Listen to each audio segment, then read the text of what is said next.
Hollywood golden screen presents alone in Berlin. ये film 1999 में release हुई थी और जिसका IMDb रेटिंग 6.6 का है। इस फिल्म में हम देखते हैं कि जब दो देशों के बीच जंग होती है तो आम लोगों के जीवन पर उसका क्या असर होता है। साल है 1941 का और सेकेंड वर्ल्ड वॉर को एक साल बीत चुका होता है। एक जर्मन सैनिक अकेले जंगल में भाग रहा होता है जिसका नाम हांस है कि तभी फ्रांस के सैनिक उसकी गोली मारकर हत्या कर देते हैं। उसके बाद हम जर्मनी का बर्लिन शहर देखते हैं जहां कल फ्रांस पर जीत की खुशियां मनाई जा रही होती है। वहीं पर ईवा नाम की महिला को दिखाया जाता है जो एक नाजी कैप्टन से मिलकर कहती है कि मिलिट्री से एक लेटर आया है, जंग में क्वांगेल्स का इकलौता बेटा शहीद हो चुका है। दूसरी तरफ घर में ऑटो और एना को दिखाया जाता है।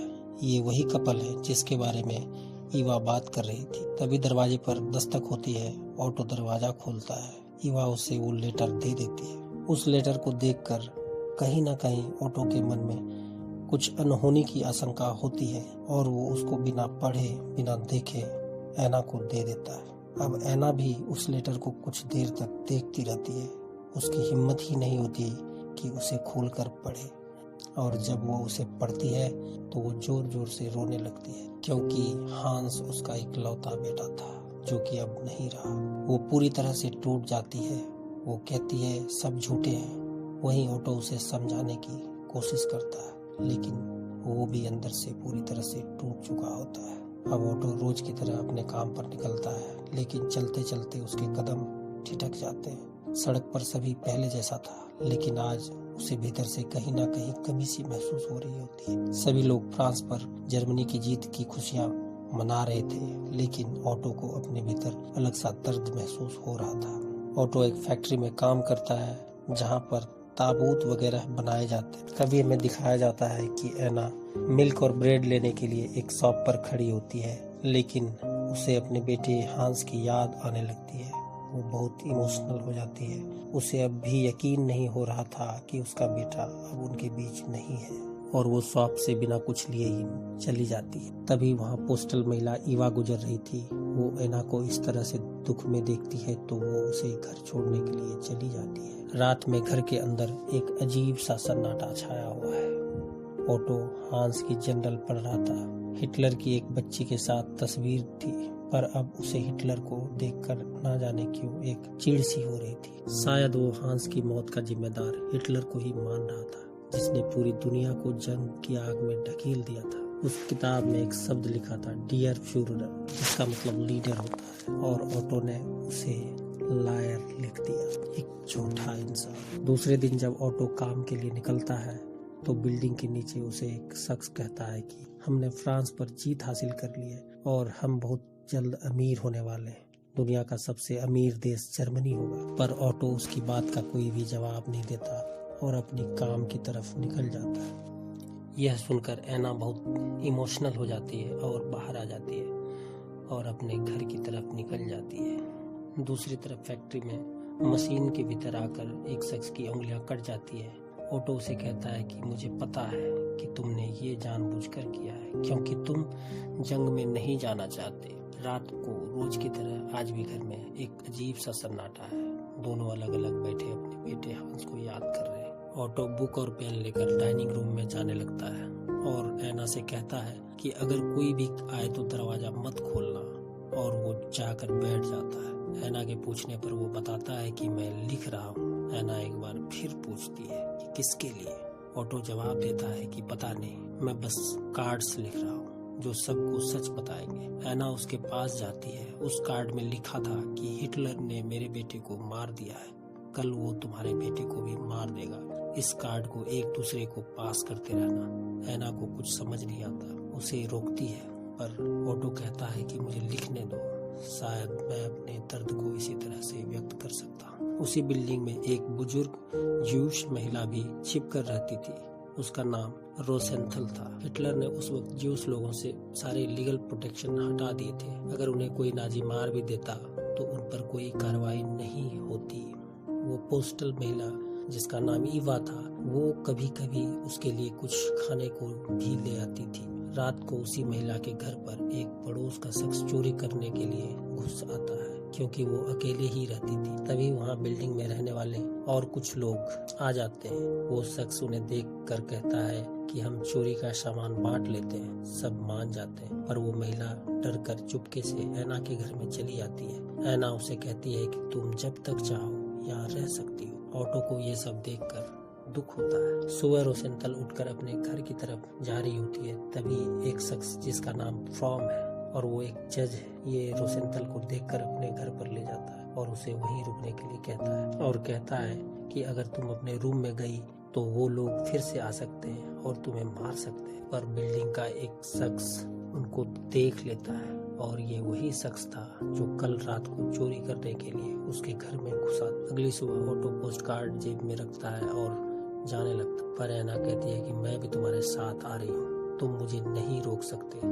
तो ऑटो उसे समझाता है कि अगर जर्मन्स ने आकर पकड़ लिया तो वो औरतों को भी फांसी देते हैं और इसमें बहुत खतरा है, तुम नहीं आ सकती। लेकिन आखिरकार फिर ऑटो को मानना ही पड़ता है और वो कहता है कि तुम सिर्फ बिल्डिंग तक आओगी और मैं भीतर जाकर कार्ड को रखूंगा। ऐना मान जाती।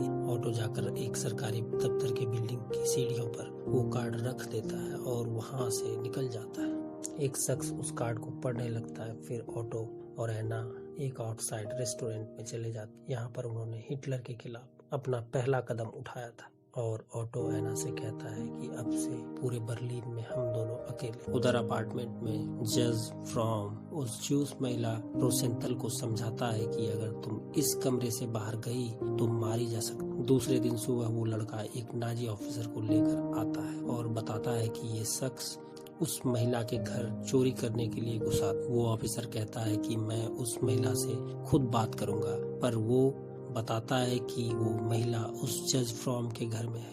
ऑफिसर उसके घर में जाता है। फ्रॉम उसे देखकर डर जाता है, पर ऑफिसर के तलाशी के बावजूद भी रोसेंथल वहाँ पर नहीं मिलती। दरअसल रोसेंथल ने खिड़की से ही उन लोगों को आते हुए देख लिया था, इसलिए वो चुपके से पहले ही अपने घर में चली गई थी। वो लड़का उस ऑफिसर को लेकर रोसेंथल के घर में आ जाता है। रोसेंथल उस लड़के को देख के कहती है कि तुम जब छोटे थे तो मेरे अपार्टमेंट में खेलते थे और मैं तुम्हें एप्पल केक दिया कर। पर वो लड़का उसकी बातों को नहीं सुनता और वो नाजी पुलिस उस ज्यूस महिला को अरेस्ट करके वहाँ से ले जाने लगता। लेकिन जाते वक्त रोसेंथल बिल्डिंग की खिड़कियों से कूदकर अपनी जान दे देती। उसकी लाश को उठाकर ले जाया जाने लगता है और तब ऑटो उसकी लाश को देख घर आने पर ऐना उससे बताती है कि रोसेंथल की मौत हो गई है। ऑटो कहता है कि मुझे पता है। अब दोनों के मन में हिटलर के लिए और भी घृणा आ गई थी।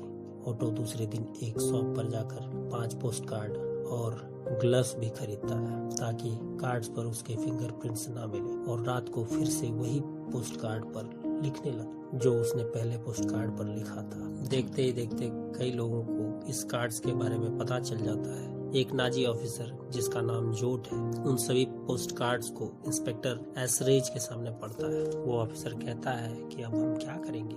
इंस्पेक्टर कहता है कि हम बर्लिन में रहने वाले हर एक शख्स से पूछताछ करेंगे जिसने पिछले 2 हफ्तों में अपना बेटा खोया है। उसने पोस्ट कार्ड में जिक्र किया है कि हिटलर ने मेरे बेटे को मार दिया है। इसका मतलब है कि उसका एक ही बेटा था। हम इंफॉर्मेशन कलेक्ट करेंगे और उसको ढूंढ निकालेंगे। दूसरे दिन सुबह से शाम तक ऑटो शहर के कई जगहों पर कार्ड रखता है। बाद में ऐना को नाजी वुमेन्स लीग के सुपीरियर कुछ दिन घर पर ही आराम करने के लिए कहते हैं, क्योंकि उनको ऐसा लग रहा था कि हांस की मौत की वजह से ऐना को अब नाजियों के लिए काम करना ठीक नहीं लगता। ऑटो जब घर आता है तब ऐना उसके ग्लव्स को देखकर उस पे गुस्सा हो जाती कि हमने जंग में अपना बेटा खोया, बाकियों ने भी खोया। इसका ये मतलब तो नहीं कि तुम अपनी जान खतरे में डालो। ऑटो उससे कहता है कि ये सिस्टम बहुत घटिया है। ऑटो उससे कहता है कि ये सिस्टम बहुत घटिया है और जब से मैंने ये काम शुरू किया है मैं खुद को आजाद महसूस करता हूँ। ऑटो शहर के हर जगह उन पोस्ट कार्ड्स को रखना शुरू कर देता है, पर इंस्पेक्टर को अभी तक नहीं पता चल पाया था कि आखिरकार ये कौन कर रहा है। उनके पास उन लोकेशन के अलावा और कोई भी सुराग नहीं था। कुछ वक्त बाद सर्दियां आ जाती हैं और अब सोवियत ने जर्मनी पर अटैक कर दिया। वो हमेशा प्लेन से बम गिराकर चले जाते, इसलिए बर्लिन में लोगों के लिए शेल्टर का प्रबंध कर लिया गया था और इसी बीच ऑटो और ऐना अपना काम कर रहे थे। अब एक दिन वो एक बिल्डिंग में पोस्ट कार्ड रखने जाते हैं तो उसे एक शख्स देख लेता है, पर वो शख्स ऑटो की शक्ल अच्छे से देख नहीं पाता और ऑटो वहां से निकलने में कामयाब हो जाता। दूसरे दिन जनरल प्रॉल इंस्पेक्टर से मिलने के लिए आ जाता है। इंस्पेक्टर उसे बताता है कि वो जो भी है बहुत शातिर है। जनरल पूछता है कि अब तक कितने लोकेशन पर कार्ड मिले। वो बताता है कुछ 129 लोकेशंस पर। ये सुनकर जनरल प्रॉल उस पर बहुत गुस्सा हो जाता है और कहता है कि उसका पता लगाओ, मुझे भी किसी को जवाब देना होता है। फिर रात में ऑटो पोस्ट कार्ड से लिख रहा था। वो एना से कहता है कि मैं जानना चाहता हूँ कि उन सभी पोस्ट कार्ड्स का अब तक क्या हुआ होगा। तब एना कहती है, पर तुम क्यों जानना चाहते हो? ऑटो कहता है, मैं लोगों का रिएक्शन देखना चाहता हूँ। एना कहती है कि शायद लोग हिटलर के खिलाफ आवाज उठाने से डरते हैं। और फिर इसी तरह से बातें करते करते एना और ऑटो अपनी पुरानी बातों को याद करने लगते हैं। जब वो एक दूसरे से पहली बार मिले थे, दोनों उन पलों को याद करके भावुक हो जाते हैं। अगली सुबह वही शख्स नाजी हेडक्वार्टर में पहुंचता है जिसने रात को ऑटो को बिल्डिंग में कार्ड्स रखते हुए देखा था। इंस्पेक्टर उससे स्केच बनवाता है। वो बताता है कि मुझे साफ साफ याद नहीं क्योंकि वो रात का समय था। ऑटो अपने काम को बहुत सफाई से करता जा रहा था। ना कोई फिंगरप्रिंट, ना कोई सुराग। पुलिस के लिए ऑटो को पकड़ना एक बहुत बड़ा चैलेंज बन गया था। शहर में और भी ज्यादा पुलिस फोर्स तैनात कर दी गई थी। पुलिस लोगों के सामान, पेपर्स, बस और ट्रेन में भी चेकिंग कर रही थी। इंस्पेक्टर इस बात से गुस्सा था कि वो प्रॉल को क्या जवाब देगा। जोट उसकी स्केच लेकर उसे हर जगह पर ढूंढने लगा था। रात को जब ऑटो घर पर आ जाता है तो देखता है कि टेबल पर एना ने केक रखा है। वो बताती है कि आज उनके बेटे हांस का जन्मदिन है। ऑटो इस बात से काफी दुखी हो जाता है। दोनों की आंखें नम हो जाती। फिर एक दिन इंस्पेक्टर एक बिल्डिंग से एक शख्स को पकड़ लेता है और उसे शक था कि यह वही शख्स है जो कार्ड्स लिख रहा था। पर पूछताछ करने से इंस्पेक्टर को पता चल जाता है कि ये वो शख्स नहीं है और वो उसे छोड़ देता है। दूसरे दिन जनरल प्रॉल इंस्पेक्टर को अपने हेडक्वार्टर में बुलाता है और वो कहते हैं कि तुमने उस शख्स को जाने क्यों दिया? इंस्पेक्टर कहता है कि वो दोषी नहीं था इसलिए जाने दिया। इस बात से जनरल उस पर बहुत गुस्सा होता है और सबके सामने उसे मारने लगता है और उसे 2 दिन का वक्त देता है उस दोषी को मारने के लिए। फिर उसे उठाकर सड़क पर फेंक दिया जाता है। इंस्पेक्टर को बहुत बेइज्जती महसूस होती है। फिर इंस्पेक्टर उस शख्स के घर पर जाता है और उसे बताता है कि मुझे पता है तुम दोषी नहीं हो। मेरे सीनियर ऑफिसर्स को लगता है तुमने ही कार्ड्स लिखे हैं और वो तुम्हें अरेस्ट करके अपने तरीके से पूछताछ करेंगे। वो शख्स बहुत डर जाता है और रोने लगता है। वो कहता है कि इससे अच्छा तो मैं मरना पसंद करूंगा। इंस्पेक्टर उसे गोली मार देता है और जनरल को आकर बताता है कि उस आदमी ने आत्महत्या कर ली है। जनरल पूछता है कि क्या अब तक कोई और कार्ड फिर से मिला है? इंस्पेक्टर जवाब में कहता है अब तक तो नहीं। लेकिन जैसे ही वो इंस्पेक्टर अपने ऑफिस में आता है तो वहाँ एक नया कार्ड रखा था जो उसे एक नई लोकेशन से मिला था। वो पूरी तरह से डर जाता है और इस तरीके से ऑटो को कार्ड रखते रखते 3 साल बीत गए थे, 1941 से लेके 1943 तक। पर उन कार्ड से लोगों को कुछ खास फर्क नहीं पड़ रहा था। जर्मनी अब जंग हारता जा रहा था और चारों तरफ बॉम्बिंग हो रही थी। अगली सुबह जब ऑटो अपनी फैक्ट्री जाता है तो वो देखता है कि उसकी जेब फटी हुई थी और वो देखता है कि कार्ड नीचे गिरा हुआ था। उस कार्ड को एक वर्कर उठा लेता है पर उसे पता नहीं था कि ये किसने लिखा है। ऑटो उसके पास आता है और उस पुलिस को इस बात की जानकारी देने के लिए कहता है। अब इंस्पेक्टर वहां पर आ जाता है। वो वहां आकर सभी वर्कर के एड्रेस चेक करता है क्योंकि उसे अब तक पता चल चुका था कि सभी कार्ड्स एक पर्टिकुलर लोकेशन से ही आकर रखे जा रहे हैं और उसे पता चल जाता है कि ऑटो ही वो शख्स है जिसने कार्ड्स लिखे थे। और उधर पुलिस आकर एना को भी अरेस्ट कर लेती है। इंस्पेक्टर ऑटो को ऑफिस में लाकर लोकेशन पिन दिखाता है और बताता है कि ये सब वो लोकेशंस हैं जहां तुमने अब तक 267 कार्ड्स रखे थे। तुमने ये सोचा भी कैसे कि तुम सब कुछ बदल दोगे? हमने एना को भी अरेस्ट कर लिया है। तब ऑटो उससे एना को छोड़ने के लिए कहता है। उसके बदले वो अपना कन्फेशन देने के लिए तैयार होता है। दूसरे दिन इंस्पेक्टर जनरल के यहाँ पर आता है। वहाँ वो देखता है कि ऑटो को घुटने के बल बिठाया गया है और उसके सर पर ऑफिसर्स कांच की बोतल फोड़ रहे हैं ऑटो के सर पर फोड़ने के लिए जनरल इंस्पेक्टर को भी एक ग्लास देता है। इंस्पेक्टर को ऑटो के लिए बहुत दुख हो रहा था, पर वो जनरल के बार बार कहने पर ग्लास फोड़ देता है। दूसरे दिन ऐना और ऑटो को कोर्ट में ट्रायल के लिए लाया जाता है। वहाँ एक दूसरे को देखकर उनकी आंखें नम हो जाती है। उन दोनों को पता था कि आज उनका आखिरी दिन है, इस बाद वो कभी नहीं मिलने वाले। ऑटो उसे बताता है कि अब कुछ भी नहीं बदल सकता। ऐना कहती है अब इससे कोई फर्क नहीं पड़ता। वहाँ जज उन दोनों को मौत की सजा सुनाते हैं। उसी दिन ऐना से मिलने के लिए जेल में उसका पड़ोसी जज फ्रॉम आता है, जिसने उस जूस महिला की मदद की थी। वो ऐना को हिम्मत देता है। जब वो जाने लगता है तो ऐना उससे कहती है ऑटो तो यहाँ नहीं है, लेकिन मैं चाहती हूँ कि आप मेरे चेहरे पर हाथ रखें ताकि मैं ऑटो को आखिरी बार महसूस कर सकूं। ऐना आंख बंद कर लेती है। वो आदमी ऐना के चेहरे पर हाथ रखता है और वहाँ से चला जाता है। उस लम्हे को याद करके ऐना के आंखों से लगातार आंसू गिरने लगते हैं। अब ऑटो को एग्जीक्यूशन के लिए लाया जाता है। वो इंस्पेक्टर भी वहीं होता है। वो ऑटो से कहता है कि क्या तुम्हारे लिए कुछ कर सकता हूँ, क्या तुम्हें कुछ चाहिए?